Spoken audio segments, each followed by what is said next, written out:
Selamat pagi Bu Ika dan Bu Karunia. Di Berarti sini sudah saya pakai. dan teman saya yaitu Diva Eka Saputri akan menjelaskan mengenai membran sel dan faktor antar membran.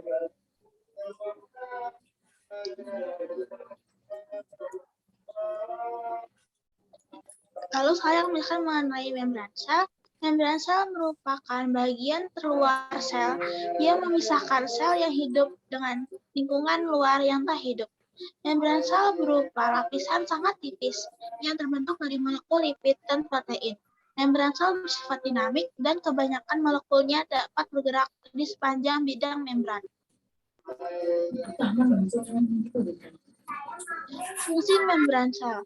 Yang pertama, melindungi inti sel. Yang kedua, menyeleksi substansi seperti ion, molekul, dan senyawa yang masuk dan keluar untuk menjaga homeostatis.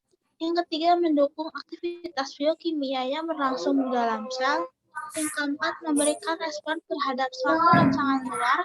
Yang kelima, terlibat dalam proses perubahan energi ke bentuk energi lain.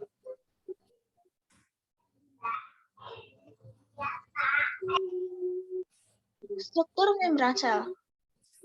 Menurut model struktur membran sel yang kita pakai dari tahun 1972 sampai sekarang adalah model mosaik fluida cair, yaitu dari Singer dan G.L. Nicholson.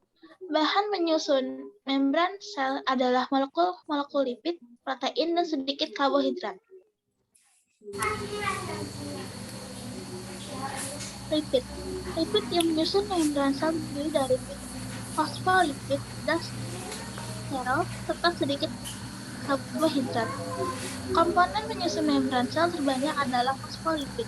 Bagian kepala atau protein intrinsik atau perimetral terdiri atas fosfat dan bersifat hidrolifik atau suka air. Bagian ekornya, yaitu protein intrinsik atau integral, terdiri atas asam lemak dan bersifat hidrolifik atau tidak suka air. Bila molekul ini berkumpul di lingkungan air, akan terbentuk lapisan ganda atau lipid bilayer. Fungsi lipid itu menstabilkan kesatuan fisik membran plasma sehingga dapat menjadi penghalang yang efektif bagi lalu lintas materi hidrolifik.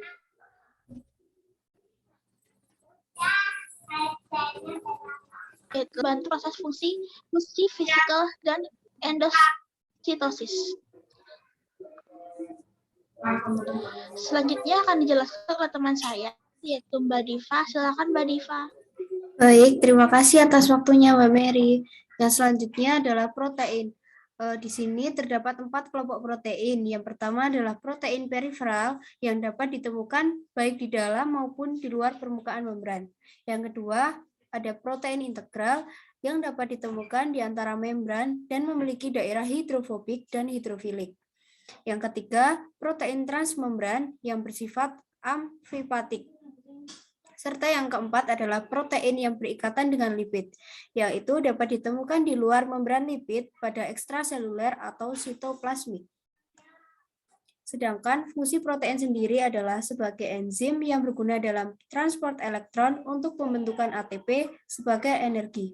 Yang kedua adalah sebagai saluran lewatnya materi pada membran plasma. Struktur yang terakhir adalah karbohidrat.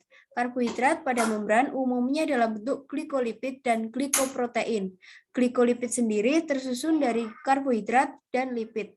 Sedangkan untuk fungsi glikolipid sendiri adalah sebagai sinyal pengenal untuk interaksi antar sel. Misalnya, sel darah putih dapat mengenali dan menghancurkan sel kanker karena perubahan struktur glikolipid. Sedangkan glikoprotein tersusun atas karbohidrat dan protein. Fungsi glikoprotein sendiri adalah untuk mengikat protein dari membran sel-sel tetangga maupun sel lain sehingga terjadi ikatan antar sel. Yang selanjutnya adalah transport antar membran.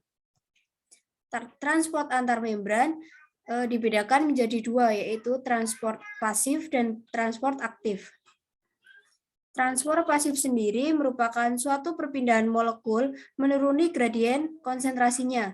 Transport pasif merupakan perpindahan zat yang tidak memerlukan energi.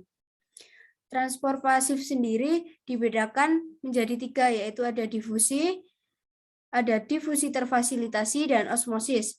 Difusi sendiri terjadi dampak gerak termal yang meningkatkan entropi atau ketidakteraturan sehingga mengakibatkan campuran yang semakin sebarang. Difusi hendak berlanjut selama respirasi seluler yang mengonsumsi O2 maksud. Senyawa atau molekul air, karbon dioksida, oksigen, dan molekul kecil tidak bermuatan dapat dengan mudah melewati membran. Sedangkan di sisi lain ada beberapa faktor yang mempengaruhi kecepatan dari difusi itu sendiri, yaitu yang pertama ukuran partikel, yang kedua adalah ada ketebalan membran, yang ketiga ada luas area, yang selanjutnya ada jarak, dan yang terakhir ada suhu. Untuk contoh difusi sendiri bisa langsung dilihat ketika memberikan gula pada cairan teh, di mana lambat laun cairan teh akan menjadi manis akibat gula yang melebur menjadi satu dengan air teh itu sendiri. Yang selanjutnya ada difusi terfasilitasi. Difusi terfasilitasi sendiri dibantu oleh suatu protein. Nah, difusi ini terbantu pada suatu mekanisme transport dari membran sel. Pada proses difusi yang terfasilitasi oleh protein, molekul-molekul seperti asam amino, gula tidak dapat melalui membran plasma. Akan tetapi, molekul tersebut melalui saluran yang dibentuk oleh suatu protein membran yang disebut protein integral. Nah, di sini terdapat 2 macam protein integral yang berperan dalam difusi terfasilitasi, yaitu channel protein dan protein pembawa atau carrier protein. Dan yang ketiga ada osmosis. Osmosis sendiri merupakan difusi pelarut penempuh membran selektif yang arah perpindahannya ditentukan oleh beda konsentrasi zat terlarut total. Misal dari hipotonis ke hipertonis. Salah satu penyebab zat dapat bergerak secara osmosis adalah adanya perbedaan konsentrasi zat total. Akibat dari keadaan ini, molekul air yang berada pada larutan hipotonik dapat berpindah menuju larutan ke yang hipertonik. Nah, zat pelarut ini dapat keluar masuk melalui membran secara bebas. Hanya saja zat terkecil merupakan zat yang sudah terseleksi. Serta selanjutnya itu ada faktor yang mempengaruhi osmosis sendiri, yaitu ukuran molekul yang meresap, keterlarutan lipid, luas permukaan membran, ketebalan membran, serta suhu yang mempengaruhi.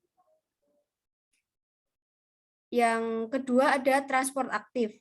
Nah, transport aktif ini sendiri bersifat tidak spontan. Arah perpindahannya dari transport ini melawan gradien konsentrasi. Contoh yang pertama adalah siklus Na+ atau K, atau sering disebut dengan ATP driven pump. Mekanisme kerja pompa NAK ini, yang pertama, Na+ pada sitoplasma berkaitan dengan pompa natrium kalium.